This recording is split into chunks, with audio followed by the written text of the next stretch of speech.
ভারতের স্বাধীনতা সংগ্রামে যার অবদান অনস্বীকার্য তিনি নেতাজি সুভাষচন্দ্র বসু। দেশের 8 থেকে 80 তাকে আজও শ্রদ্ধার সঙ্গে স্মরণ করেন সকলে। দেশকে পরাধীনতার অন্ধকার থেকে মুক্তি দিতে প্রাণপণ লড়েছিলেন এই বঙ্গ সন্তান। কিন্তু জানেন কি, দেশমাতৃকার সেবায় নিযুক্ত থাকা নেতাজি সুভাষচন্দ্র বসুর মধ্যে একটা শিশুসুলভ মন ছিল।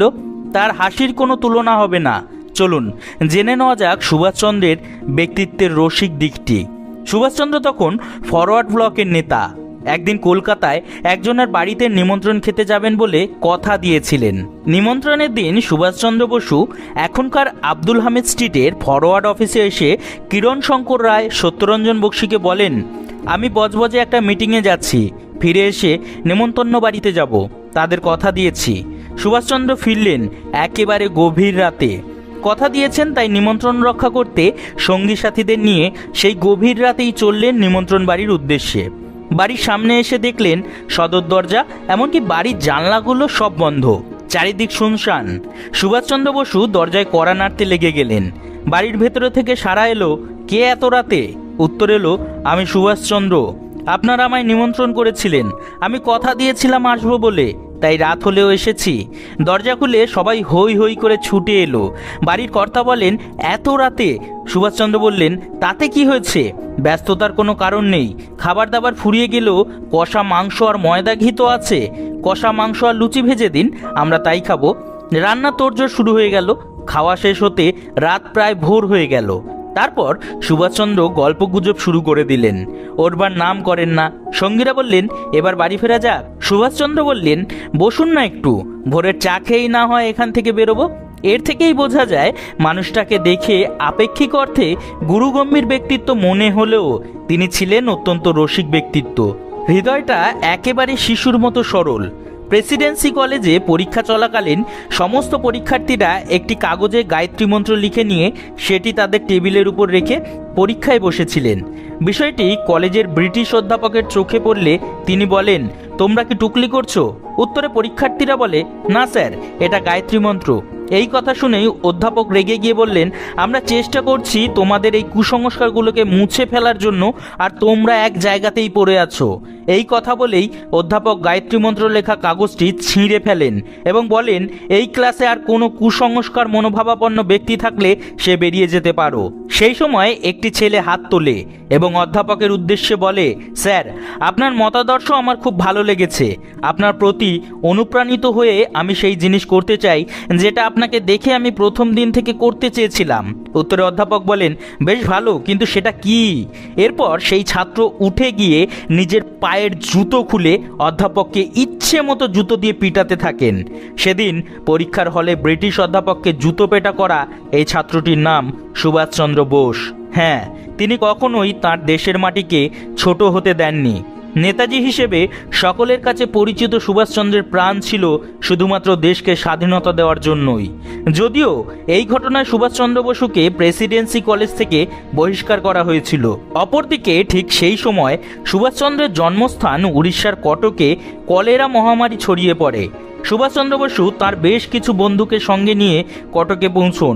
এরপর পার্শ্ববর্তী গ্রামগুলোতে মানুষের সেবায় ঝাঁপিয়ে পড়েন। কোনো রোগীকে পরিবারের লোকেরাও ছেড়ে চলে গিয়েছেন। সেই রোগীর পাশে দাঁড়িয়েছেন সুভাষচন্দ্র বসু ও তাঁর বন্ধুরা।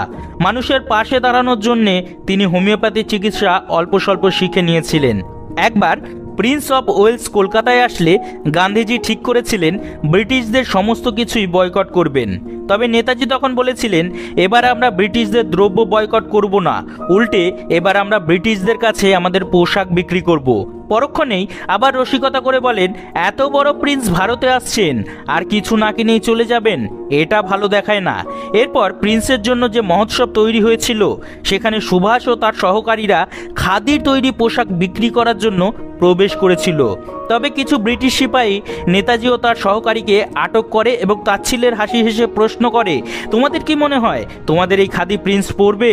তখন নেতাজির মুখ থেকে উত্তর আসে, তোমাদের এই সরকার এতটাই গরিব নাকি যে খাদি কিনতে পারবে না?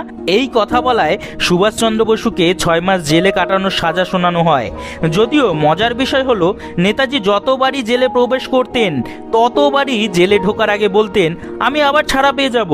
আর বাস্তবে হতো ঠিক এমনটাই। আসলে দক্ষিণেশ্বরের মায়ের মন্দির ছিল নেতাজি সুভাষচন্দ্র বসুর কাছে শক্তির উৎসস্থান। মাঝে মধ্যেই নেতাজি এই দেবালয়ে আসতেন, নৌকা করে বেলুড় মঠে যেতেন গঙ্গা পেরিয়ে, মায়ের গান গাইতে গাইতে। তার সঙ্গে থাকতেন প্রফুল্ল সরকারের মতো বিখ্যাত মানুষেরা। নেতাজি সব অর্থেই ছিলেন বৈদান্তিক জাতীয়তাবাদে গড়ে ওঠা একজন মানুষ। তিনি শক্তির উপাসনা করতেন স্বাধীনতা আন্দোলনের সঙ্গে সঙ্গেই। তাকে যখন কারাগারে বন্দি করে রাখা হতো তখন তিনি মা কালীর ধ্যান করতেন। যখন চিঠি লিখতেন সবার উপরে লিখতেন কালী মাতা। একবার বার্লিনে সুসজ্জিত ঘরের ভেতরে বসে বই পড়ছিলেন নেতাজি। ঘরের ভেতরে ও বাইরে ছিল প্রচুর মানুষ। তাদেরই মাঝে বসেছিলেন নেতাজি আর অপেক্ষা করছিলেন কখন তিনি আসবেন। অবশেষে এলেন তিনি। সামরিক পোশাক, বুকে নাৎসি স্বস্তিক চিহ্ন আর ঠোঁটের উপরে বিখ্যাত সেই মাছি গোঁফ। সুভাষচন্দ্রের সামনে তখন দাঁড়িয়েছিলেন হিটলার। কিন্তু হিটলারকে দেখেও নেতাজি জায়গা ছেড়ে উঠলেন না। এখানেই প্রশ্ন আসে, কে তুমি, যে হিটলারকে দেখেও সম্মান জানানোর প্রয়োজন বোধ করলেন না? উত্তর আসে, আপনি হিটলার নন, একজন বহুরূপী মাত্র। এরপর আরও একজন এলেন, কিন্তু নেতাজি তবুও তার জায়গা থেকে উঠলেন না, তাকে সম্মান জানালেন না। এভাবে বহুক্ষণ চলার পর হঠাৎই একটি হাত নেতাজির কাঁধে নেমে এলো। এবার উঠে দাঁড়ালেন নেতাজি, বাড়িয়ে দিলেন হাত। হ্যাঁ, এবার তার সামনে দাঁড়িয়ে আছেন আসল হিটলার। হিটলার বললেন, আমার এরকম বেশ অনেক বহুরূপী রয়েছে, সেটা অনেকেই জানে, কিন্তু আমি যে আসল হিটলার তুমি বুঝলে কিভাবে? জবাবে একটু হেসে নেতাজি বললেন, সুভাষচন্দ্রের কাঁধে হাত রাখার সাহস একমাত্র আসল হিটলারেরই আছে। হ্যাঁ, এরকমই দৃঢ়তা ছিল সুভাষচন্দ্রের কণ্ঠে। এরকমই আরও একটি ঘটনা হলো, নেতাজি যখন কংগ্রেসের পদ ত্যাগ করে অল ইন্ডিয়া ফরওয়ার্ড ব্লক তৈরি করেছিলেন তখন সেই দলে প্রবেশপত্রের পাশে একটি দাড়ি কাটার খুর রেখে দিয়েছিলেন। কারণ তিনি চেয়েছিলেন তার দলে অংশগ্রহণকারীরা স্বাক্ষর করে নয়, বরং সেই খুর দিয়ে নিজের হাত কেটে রক্ত বার করে সেই রক্তের ছাপ পত্রের উপর দিয়ে তারপর দলে প্রবেশ করুক। তিনি যেমন দেশের জন্য প্রাণ দিতে পিছপা হতেন না, ঠিক তেমনই তিনি চেয়েছিলেন তার ফরওয়ার্ড ব্লক দলে তারাই থাকবে যারা দেশের জন্য প্রাণ দিতে দুবার ভাববে না। ভারতের স্বাধীনতা যুদ্ধের অন্যতম নায়ক ছিলেন নেতাজি, আর তাকে নিয়ে বাঙালির মনে আজও রয়ে গেছে বহু কৌতূহল। আর যার মধ্যে অন্যতম একটি প্রশ্ন হলো, সেই মানুষটার খাদ্যাভ্যাস কেমন ছিল, কী খেতে ভালোবাসতেন নেতাজি? আসলে সাধারণ বাঙালির মতো ভাত, ডাল, তরকারি ছিল তার খুব পছন্দের। ডালের মধ্যে সোনামুগ ডাল ছিল তার খুব প্রিয়। পুঁই শাকের চচ্চড়ি, মোরলা মাছ, বেগুন পোড়া, কাটা দিয়ে ডাল ছিল সুভাষচন্দ্র বসুর প্রিয় পদ। ভাতে ভাত ও খিচুড়িও বিশেষ পছন্দ ছিল নেতাজির। প্রথমে সকল আমিষ খাবার খেলেও পরে মাছ ছাড়া অন্য কোনো আমিষ খাবার খেতেন না তিনি। খাবারের শেষ পাতে থাকতো টক দই আর বিভিন্ন মিষ্টি। মিষ্টির মধ্যে রসগোল্লা, সন্দেশ, চমচম ছিল তার পছন্দের। এছাড়াও তিনি ভালোবাসতেন নারকেলের তৈরি মিষ্টি এবং গ্রাম বাংলায় তৈরি মিষ্টি। এরকমই নানা জানা অজানা কাহিনীর মধ্যে দিয়ে স্বাধীনতা দিবসের প্রাক্কালে আরও একবার স্মরণ করি দেশনায়ক নেতাজি সুভাষচন্দ্র বসুকে। অনেকেই বলে থাকেন নেতাজির মৃত্যু ঘটেনি। একথার সত্যতা আজও যাচাই করা সম্ভব হয়নি। তবে আপামর ভারতবাসীর কাছে আজও তিনি অমর এবং চিরকাল তিনি অবিনশ্বর থাকবেন।